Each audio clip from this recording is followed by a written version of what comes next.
सभी साथियों को क्रांतिकारी जय भीम, जय भारत, जय संविधान, नमो बुद्धाय।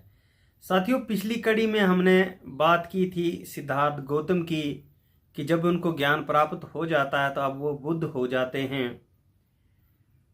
उन्होंने ऐसी मानवतावादी विचारधारा को दुनिया में स्थापित किया जो आज भी दुनिया की चौथी सबसे बड़ी विचारधारा जो है बनी हुई है।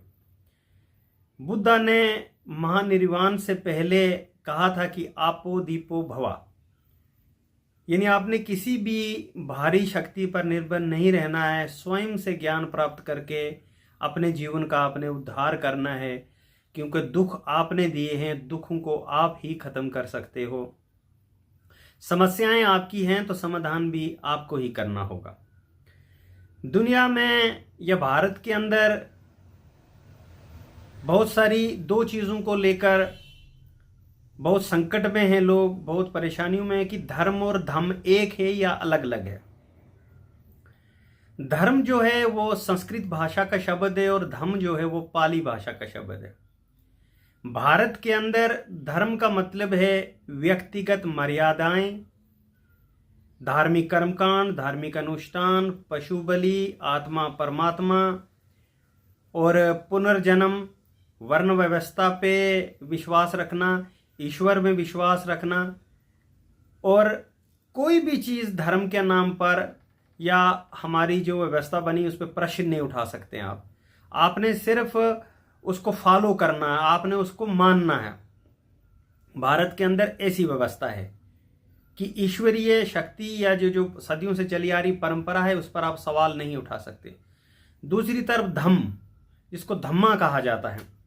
धम्मा का मतलब है सामाजिक नैतिकता, जीवन जीने की कला, जिसमें प्रज्ञा और करुणा के मार्ग पर आपको चलना होगा। किसी भी चीज़ पर आपको विश्वास नहीं करना है जब तक वो आपके कसौटी पर खड़ी नहीं उतरती है।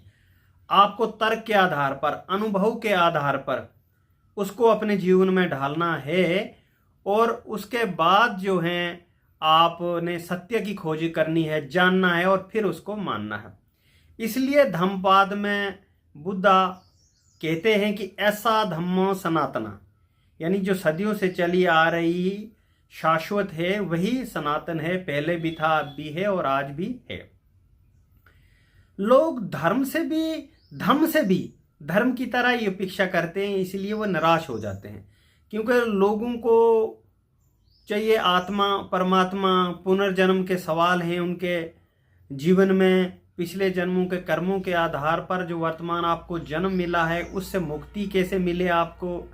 84 लाख जो जीवनी हैं, अलग अलग जीवन के चक्कर हैं, उनसे आपको योनियों से गुजरना है, उससे आपको मुक्ति कैसे मिलेगी, क्योंकि तब जाकर आपको मोक्ष की प्राप्ति होगी।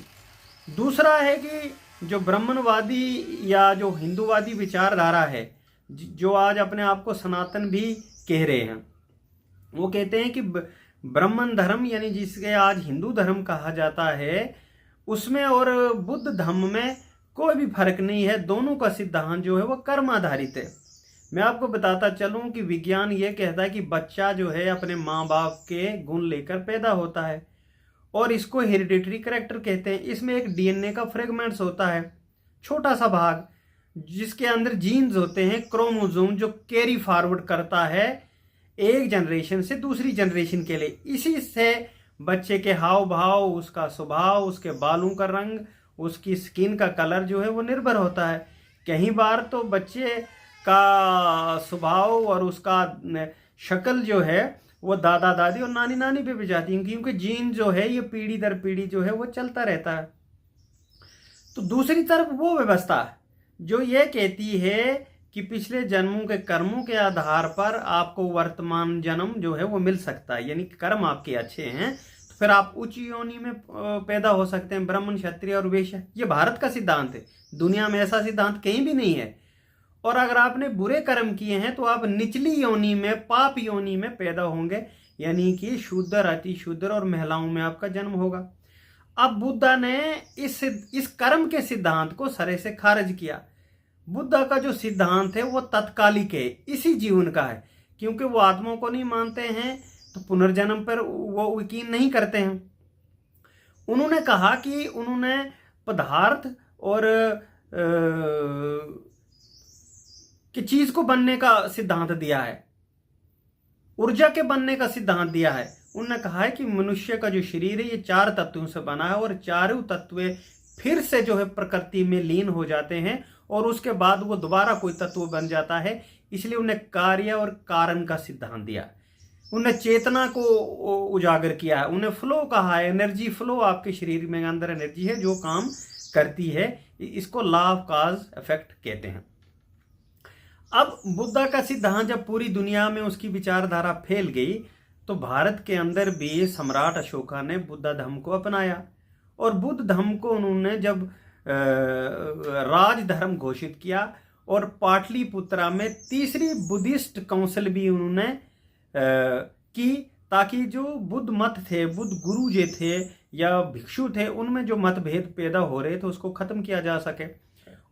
उनके इस विचार से भारत के अंदर सामाजिक और सांस्कृतिक परिवर्तन हुआ।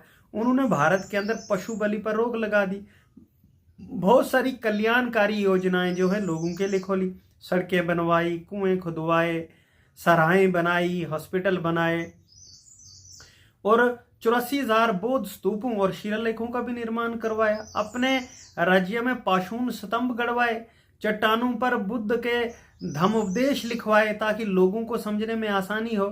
अब इन्हीं धर्म उपदेशों से जो सम्राट अशोका ने अपने राज्य में लागू किए, उससे जो वर्ण व्यवस्था थी उसमें जो मतभेद था, भेदभाव था, ऊंच नीच था, वो दब गया और पूरा राज्य जो है वो एकता और अखंडता के भाव में जाग उठा।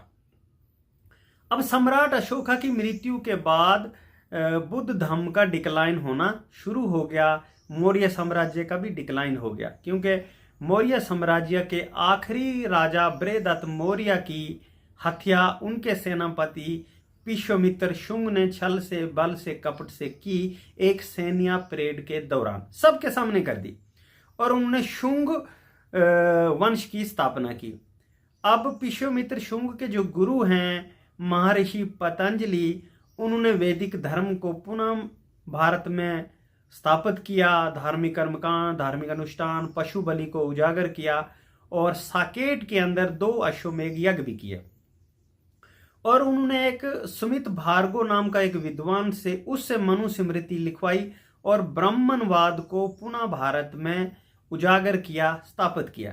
डॉक्टर अंबेडकर अपनी किताब revolution and counter revolution in ancient India में लिखते हैं कि जो एक विचारिक क्रांति हुई थी उसके प्रति जो थे विश्वामित्र शुंग ने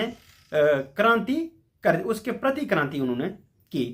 तो वो जो मनुस्मृति उन्होंने लिखी उसमें उन्होंने शूद्रों, अतिशूद्रों और महिलाओं के लिए हर तरह के प्रतिबंध लगा दिए, धार्मिक, सामाजिक, राजनीतिक, शिक्षिक और सांस्कृतिक, और ऊपर के तीनों वर्णों की सेवा करने के लिए उनका जो है धर्म माना गया। और उन्होंने मनुस्मृति को सामाजिक, धार्मिक और कानूनी आचार संहिता जो है घोषित कर दिया। ऐसा भी माना जाता है इतिहासकारों द्वारा कि विश्वामित्र शुंग के बाद और गुप्त काल से पहले भारत में अवतारवाद का प्रचलन शुरू हुआ। अवतारवाद इसलिए भारत में आया क्योंकि जाति व्यवस्था थी वो अब जटिल वर्ण व्यवस्था थी जो थी वो जटिल जाति व्यवस्था में परिवर्तित हो चुकी थी। इसलिए अलग अलग जातियों में अवतारवाद का कंसेप्ट आया। परशुराम को अवतारवाद का कंसेप्ट दिया गया, राम को जो है क्षत्रियों में अवतारवाद का कंसेप्ट दिया गया और कृष्ण को जो है वो यादव वंश में अवतारवाद का कंसेप्ट दिया गया ताकि जाति व्यवस्था को बनाई जाए, ये कहकर कि उनको जातियों, भगवानों की भी जातियां जो हैं भारत के अंदर सुनिश्चित कर दी। ये कि जाति जो है ईश्वर द्वारा निर्मित है, इसको मनुष्य द्वारा खत्म नहीं किया जा सकता, और इसके साथ कर्म का सिद्धांत जो है वो जोड़ दिया गया ताकि सामाजिक समरसता तो बनी रहे, जातियों के खिलाफ कोई विद्रोह ना हो, ताकि इसके खिलाफ कोई बगावत नहीं कर सके, ताकि इसको ईश्वर को रूप दे दिया गया और भगवानों से इसको जोड़ा गया। आगे चलकर गुप्त काल के जो आखिरी राजा थे गुप्त वंश के, वो थे विष्णुगुप्त। उन्होंने भारत के अंदर मनुस्मृति को पूरी तरह से लागू किया और पहले बाल विवाह, फिर सती प्रथा, फिर देवी दासी जैसी प्रथा, और फिर मल ढोने की प्रथा, और शूद्रों की जो स्त्रियां थीं उनका शुद्धिकरण के नाम पर उनका शारीरिक शोषण हुआ। इसके बाद जो है भारत के अंदर जब ब्राह्मणवादी व्यवस्था या ब्राह्मण धर्म को और खतरा लगा, तो उन्होंने अलग अलग तरह के भगवानों का मतलब प्रचलन भारत में शुरू किया, और उसी में बुद्धा को भी उन्होंने विष्णु का 8वां अवतार घोषित कर लिया, क्योंकि उनको लगा कि कहीं ऐसा न हो जाए कि उनके धर्म को कहीं चुनौती न मिल जाए। इसलिए जिस बुद्धा ने पूरी अपने उम्र में पूरे उसकी विचारधारा में कभी भी कहीं ईश्वर की बात नहीं है, कहीं आत्मा की बात नहीं है, कहीं परमात्मा की बात नहीं है, क्योंकि उनकी विचारधारा है वो जो है समानता, प्रज्ञा और करुणा पर आधारित है, उनको भी अवतार घोषित करके उनकी विचारधारा को भी मूर्तियों में बंद कर दिया गया, ताकि ये विचारधारा मूर्तियों तक ही सीमित रहे, वहाँ से बाहर ना निकल सके। साथियों, आपको ये अगर वीडियो मेरी अच्छी लगती है, इसको आप कमेंट, शेयर और लाइक ज़रूर करें, क्योंकि हमारी जो वीडियो बनाने का मकसद है ये किसी भी जाति, व्यक्ति विशेष, समुदाय, धर्म के खिलाफ नहीं है। हम वास्तविकता की बात करते हैं, उस विचारधारा की बात करते हैं जो मानो एक समान है। हमारे लिए इस दुनिया में सबसे सर्वश्रेष्ठ जो धर्म है वो मानवता का धर्म है। तो कुछ लोग जो हैं इसको गलत एंगल लेते हैं, लेकिन वो तार्किक नहीं है, क्योंकि वो आस्था के आधार पर काम करते हैं। हमारा काम है कि हम विज्ञानवादी सोच को अपनाएं, पूरी दुनिया में समानता, स्वतंत्रता, न्याय, बंधुता और भाईचारे के आधार पर समाज और राष्ट्र का निर्माण करना चाहते हैं। क्योंकि बुद्धा ने भी कहा था कि आपको किसी स्वर्ग या नरक के से बेहतर है आप इस दुनिया में समानता, स्वतंत्रता, न्याय, प्रज्ञा और करुणा के आधार पर हमको राज्य जो है वो स्थापित करना होगा, तभी इस दुनिया में शांति होगी। अगर हम बुद्ध के बनाए हुए रास्ते पे चलेंगे, बुद्धा के विचारों को फॉलो करेंगे, बुद्धा की शिक्षाओं को अपनाएंगे, तो पूरे दुनिया में एक दिन शांति स्थापित होगी। अपने जीते जी हम शांति और आनंद जो है वो प्राप्त कर सकते।